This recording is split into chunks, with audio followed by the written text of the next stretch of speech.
Social media जो ज़हनी सेहत ते असर। दोस्तों, सेहत जा मोती में तव्हांजो दिल सां भलीकार। थोरो सोचे ॾिसो, सुबुह जो अखि खुले हथ सिधो मोबाइल ॾांहुं, ॾींहं जो मसरूफ़ हुजण बावजूदि हर थोरी देरि बाद फ़ोन चेक करण जी आदत, राति जो सुम्हण बदिरां स्क्रीन स्क्रॉलिंग करणु ऐं पोइ दिमाग़ थकल, निंड उॾामी वई ऐं दिलि बेक़रार।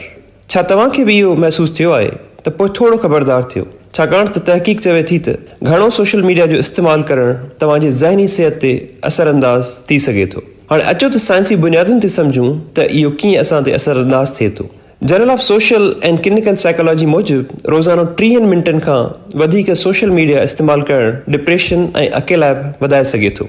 हार्वर्ड मेडिकल स्कूल चवे थो त सोशल मीडिया जो बेहद इस्तेमालु डोपामिन साइकिल खे मुतासिर करे सघे थो, जेको हक़ीक़ी ख़ुशी बदिरां आर्ज़ी तस्कीन ॾिए थो। साइकोलॉजी टुडे जी तहक़ीक़ ॿुधाए थी त सोशल मीडिया ते बार बार ॿियनि जी ज़िंदगी ॾिसणु सेल्फ कंपेरिज़न ट्रैप, यानी पाण खे ॿियनि सां गैर ज़रूरी भेटण जो सबबु बणिजी सघे थो, जेको ख़ुदि एतमादी घटाए ऐं ज़हनी दबाव खे वधाए थो। दोस्तों, हाणे अचो त ॻोल्हियूं इन जा साइंसी हल। नंबर पहिरियों, digital detox. University of California जी तहक़ीक़ मूजिबि हफ़्ते में हिकु ॾींहुं बग़ैर सोशल मीडिया जे गुज़ारण सां ज़हनी बहितरी थिए थी ऐं सुकून ऐं तवजो वधे थो। Number 2, time limit. American psychological association तजवीज़ करे थो त रोज़ानो 30 खां 60 मिंटनि खां वधीक सोशल मीडिया न इस्तेमालु करणु घुरिजे। Number 3, real life socialising.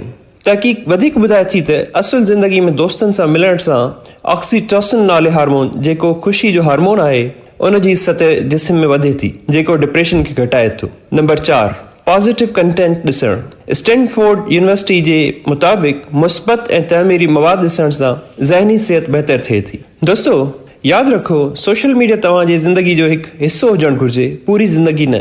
पंहिंजी ज़हनी सिहत जो ख़्यालु रखो, ज़िंदगी जो हक़ीक़ी मज़ो वठो ऐं मुस्बत तब्दीली लाइ सेहत जा मोती सां जुड़ियल रहो। दोस्तों, कमेंट में ज़रूरु ॿुधायो तव्हां रोज़ानो सोशल मीडिया केतिरो इस्तेमालु कंदा आहियो। सेहत जा मोती तव्हांजी बहितरी लाइ। सदाईं गॾु।